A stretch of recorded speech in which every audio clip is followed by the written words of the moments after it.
नमस्कार, मी मानसी मंगेश चव्हाण. पटवर्धन हायस्कूल, विजू नाटेकर कला, कैसव विजयालक्ष्मी श्रीकृष्ण गांधी वाणिज्य व श्रीमान रमेश चिकीर विज्ञान कनिष्ठ महाविद्यालय रत्नागिरी या ठिकाणी मराठी विषय शिक्षिका मानसी चव्हाण मी आपणा सर्वांचे या ठिकाणी स्वागत करते. इयत्ता 12वीच्या पाठ्यपुस्तकामध्ये अलंकार नव्यानेच समाविष्ट करण्यात आलेले आहेत. या अलंकाराचा अभ्यास आपण या ठिकाणी आज करणार आहोत. खरं तर कथा, कादंबरी, कविता यांसारखे साहित्य प्रवाह आपण जेव्हा वाचतो तेव्हा या साहित्य प्रकारांमध्ये आपल्याला दैनंदिन जीवनापेक्षा वेगळी अशी भाषा वाचायला मिळते. खरं तर या भाषेमुळेच आपल्याला आनंद प्राप्त होतो आणि हा आनंद मिळवून देण्यासाठी भाषेला जो साज चढवला जातो तो साज असतो अलंकाराचा. आणि म्हणून अलंकाराचा अभ्यास या ठिकाणी आज आपण करतो आहोत. अलंकाराचे दोन प्रकार आहेत, एक शब्दालंकार आणि अर्थालंकार. शब्दालंकारामध्ये यमक, अनुप्रास आणि श्लेष असा भाग आढळतो, तर अर्थालंकारामध्ये उत्प्रेक्षा, रूपक, व्यक्तिरेख, दृष्टांत, चेतना, गुणोक्ती यांसारखे अलंकार आपल्याला पाहायला मिळतात. 12वीच्या पाठ्यपुस्तकामध्ये 12वीच्या विद्यार्थ्यांसाठी 4 अलंकाराचा या ठिकाणी समावेश करण्यात आलेला आहे. हे चारही अलंकार जे आहेत ते अ या अक्षरापासून त्याची सुरुवात होते. त्यामध्ये अनन्वय, अपनहुती, अर्थांतरण्यास आणि अतिशयोक्ती या 4 अलंकाराचा समावेश करण्यात आलेला आहे. त्यातला पहिला अलंकार आहे तो म्हणजे अनन्वय. आहे ताजमहाल एक जगती तो त्याच्याच परी, या आंब्यासारखा गोड आंबा हाच. या आंब्यासारखा गोड आंबा हाच या दोन्ही उदाहरणांमध्ये आपल्या असं लक्षात येतं की त्यामध्ये उपमेय आणि उपमान जे आहे यामध्ये उपमेयाला उपमेयाचीच उपमा दिलेली आहे. पहा, आहे ताजमहाल एक जगती तो त्याच्याच परी, त्याच्यासारखा दुसरा ताजमहाल कुठेही नाही. तो ताजमहाल जो आहे त्याची सुंदरता ही अन्य कुठेही आढळणार नाही, त्याच्यासारखा तोच आहे. तसंच आंब्यासारखा गोड आंबाच, आंब्याची चव जी आहे ती दुसऱ्या कुठच्याही फळाला येणार नाही, त्याच्यासारखा तोच आहे असं ज्या ठिकाणी सांगितलेलं असतं त्या ठिकाणी अनन्वय हा अलंकार होतो. यामध्ये उपमेय एखाद्या गुणाच्या बाबतीत अद्वितीय असते, तर उपमेयाला योग्य असे उपमान जेव्हा मिळू शकत नाही तेव्हा उपमेयाला उपमेयाचीच उपमा दिली जाते, तेव्हा त्या ठिकाणी अनन्वय हा अलंकार होतो. इतर अनेक उदाहरणांमध्ये आपल्या असं लक्षात येतं की एखाद्या वस्तूची तुलना करायची असेल तर दुसऱ्या समान वस्तूशी आपण त्याची तुलना करू शकतो, आपण त्याचं वर्णन करू शकतो. पण कधी कधी या उपमेयासाठी त्याच्या गुणाच्या बाबतीत तेच एकमेवाद्वितीय असते, अद्वितीय असते, दुसऱ्याशी त्याची तुलनाच होऊ शकत नाही, योग्य असे उपमान त्याला मिळूच शकत नाही. त्यावेळेला त्या ठिकाणी अनन्वय हा अलंकार होतो.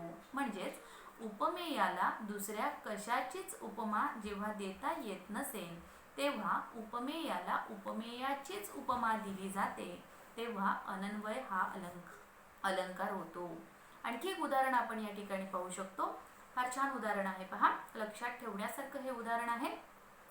अर्जुनाचं वर्णन करताना कवी मोरोपंत काय म्हणतात, पहा, झाले बहु होतील बहु आहेतही बहु परंतु या समहा.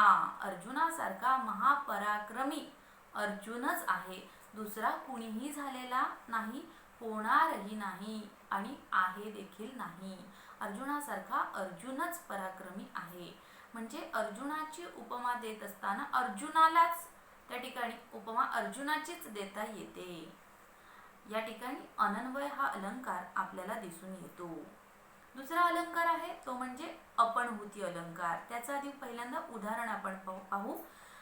नहे नयन पाकळ्या उमलल्या सरोजातील, नहे वदन चंद्रमा शरदीचा गमे केवळ. यामध्ये अपनहुती म्हणजेच काय तर लपवणे किंवा झाकणे. या दोन्ही उदाहरणं जर आपण ही दोन्ही उदाहरणं पाहिली तर त्या दोन्ही उदाहरणामध्ये पहिल्या ओळीमध्ये काय उदाहरण दिलेले, पहा, नहे नयन पाकळ्या उमलल्या सरोजातील. या ओळीमध्ये नयन हे उपमेय आहे आणि कमळातल्या पाकळ्या हे उपमान आहे. इथे डोळे हे डोळे नसून त्या कमळाच्या जणू काही पाकळ्या आहेत असं सांगताना उपमेयाला या ठिकाणी लपवून ठेवलेलं आहे, त्याला बाजूला सारलेलं आहे आणि उपमेयाचा निषेध करून त्या ठिकाणी उपमानाची स्थापना केलेली आहे.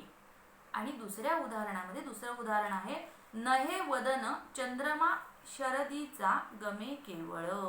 यामध्ये वदन या उपमेयाचा निषेध करून शरद ऋतूतील जणू हा चंद्र आहे असं उपमान जे आहे त्या ठिकाणी स्थापन केलेलं आहे.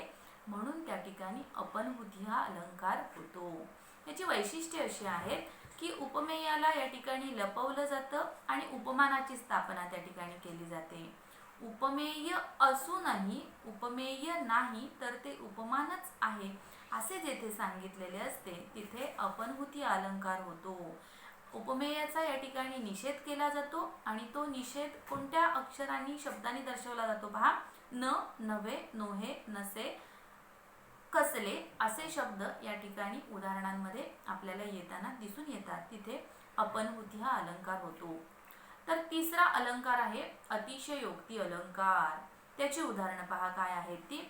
जो अंबरी उफळता खूर लागला आहे तो चंद्रमा निज तनुवरी डागला आहे. पहा या उदाहरणामध्ये नलराजाचा घोडा जो आहे तो आकाशामध्ये इतका उंच उसळलेला आहे की त्याचा खूर जणू चंद्राला लागला आहे आणि त्या चंद्राला डाग पडलेला आहे. या ठिकाणी चंद्राला डाग पाडण्यासाठी किंवा चंद्राला डाग पडलेला आहे हे सांगताना नलराजाचा घोडा उसळला आणि त्या घोड्याचा खूर चंद्राला लागला असं खरं तर घडलेलं नाहीये की पण त्याचं वर्णन करून या ठिकाणी सांगितलेलं आहे. म्हणून या ठिकाणी अतिशयोक्ती अलंकार झालेला आहे. पहा आणखी एक उदाहरण आपण या ठिकाणी अतिशयोक्तीचं आणखी एक उदाहरण पाहूया आपण. छान उदाहरण आहे.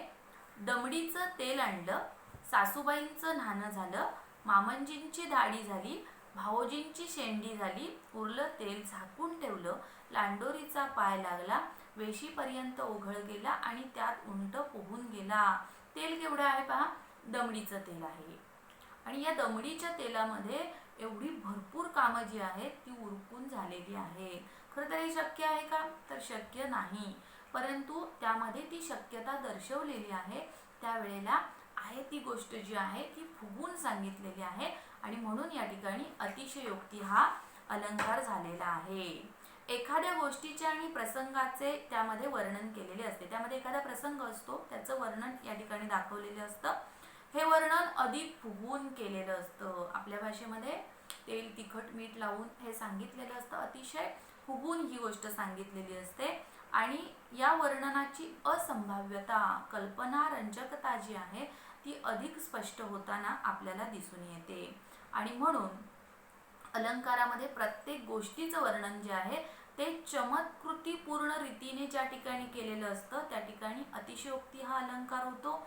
उपमा, उत्प्रेक्षा, रूपक आणि व्यक्तिरेख या अलंकारामध्ये थोडी अतिशयोक्ती तर असतेच, पण अतिशयोक्ती जिथे प्रामुख्याने अतिशयोक्तीच्या बाबतीत त्यामध्ये स्वतंत्र अलंकार अतिशयोक्तीचा अशा उदाहरणांमध्ये वापरला जातो की जिथे एखादी गोष्ट एखादा प्रसंग जो आहे तो अतिशय फुगून सांगितला जातो. त्या ठिकाणी वेगळ्या अशा प्रकारचा अतिशयोक्ती हा अलंकार आपल्याला दिसून येतो. तो स्वतंत्र अलंकार म्हणून मानला जातो.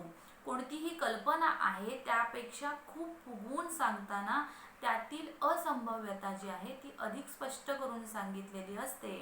त्यावेळेला अतिशयोक्ती अलंकार झालेला दिसून येतो. उदाहरणार्थ, मुंगी उडाली आकाशी, तिने गिळले सूर्याशी. मुंगी आकाशामध्ये उडते काय आणि सूर्याला ती गिळते काय, हे शक्य आहे का नाही.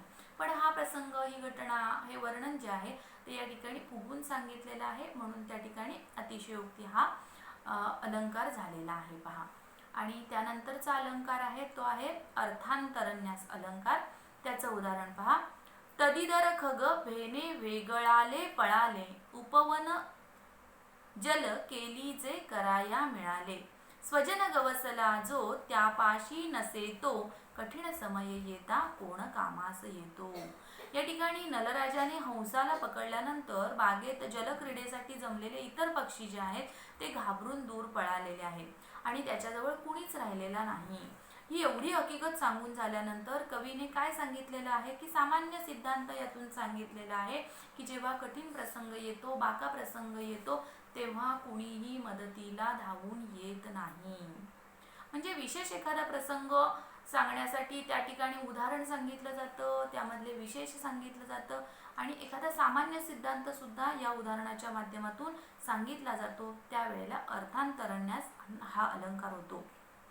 विशेष उदाहरणावरून एखादा सर्वसामान्य सिद्धांत सांगणे किंवा सामान्य विधानाच्या बाबतीत समन्वयार्थ असा विशेष उदाहरणं देऊन त्या ठिकाणी दाखला देऊन ते उदाहरण जे आहे ते पटवून सांगणे असा अर्थांतरण्यासमध्ये विशेष बाब जी आहे ती यामध्ये दर्शवलेली असते. विशेषावरून सामान्य आणि सामान्यावरून विशेष. अर्थांतरण्य म्हणजे दुसरा अर्थ सांगणे, न्यास म्हणजे शेजारी असणे, म्हणजे त्यालाच लागून असणारा दुसरा अर्थ त्या ठिकाणी सांगणे. एकाच अर्थाचा समर्थक असा दुसरा अर्थ त्याच्या शेजारी ठेवणे म्हणजेच विशिष्ट अर्थ किंवा दुसरा व्यापक अर्थ जो त्याकडे आपल्याला घेऊन जाईल त्या ठिकाणी अर्थांतरण्यास हा अलंकार होतो. एक उदाहरण आणखी या ठिकाणी आलेलं आहे. होई जरी सतत दृष्ट संग न पावती सज्जन सत्वभंग असोनिया सर्प सदा शरीरी झाला नसे चंदन तो विषारी.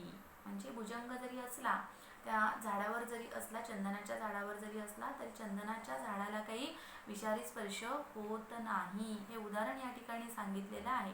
किंवा सज्जन माणसाला दृष्टाचा संग झाला म्हणून सज्जन माणूस काही दृष्ट होत नाही, त्याचे गुण काही सज्जनाजवळ येत नाही. सज्जन हा सज्जनच असतो, तो सदाचारी असतो, तो सहृदयी असतो, तो काही दृष्ट होत नाही, हे दाखला देऊन उदाहरण देऊन त्या ठिकाणी सांगितलेलं आहे.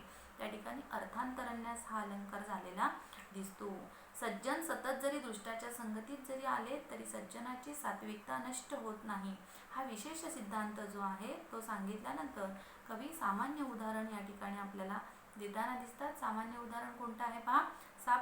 साप चंदनाच्या झाडावर जरी सतत राहत असला तरी चंदनाचे झाड मात्र विषारी होत नाही. अशा प्रकारे वेगवेगळी उदाहरणं या अलंकारासाठी दिलेली आहेत. त्यामध्ये पहा आपल्याला या ठिकाणी अलंकाराचा भाग जो आहे तो मी या ठिकाणी दाखवते.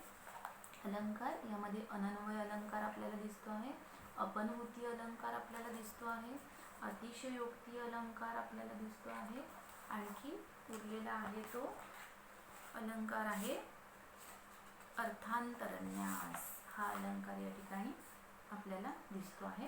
काही कृतीप्रश्न या ठिकाणी दिलेले आहेत पहा, ते कृतीप्रश्न आपण सोडवायचे आहेत. कृती या सोडवण्यासाठी ही उदाहरणं जी वेगवेगळी दिलेली आहेत ती कोणत्या अलंकाराची उदाहरणं आहेत हे आपल्याला ओळखता आलं पाहिजे. निश्चितच हे 4 अलंकार आपण अभ्यासल्यानंतर आपल्याला ते अलंकार ओळखता येणार आहेत. हा व्हिडिओ जर तुम्हाला आवडला असेल तर नक्कीच लाईक करा, शेअर करा, सबस्क्राईब करायला विसरू नका आणि अलंकाराचा अभ्यास करत राहा. कारण केवळ 4च अलंकार आपल्याला या ठिकाणी 12वीच्या पाठ्यपुस्तकातून अभ्यासायचे आहेत, पण या व्यतिरिक्त असणारे अलंकार जे आहेत ते आपल्याला अभ्यासता आले पाहिजेत, जेणेकरून भाषा जी आहे, भाषेची अलंकारिकता जी आहे ती आपल्या अंगी यावी, आपल्याला माहीत व्हावी, त्या दृष्टीने याचा तुम्ही अभ्यास करा. धन्यवाद.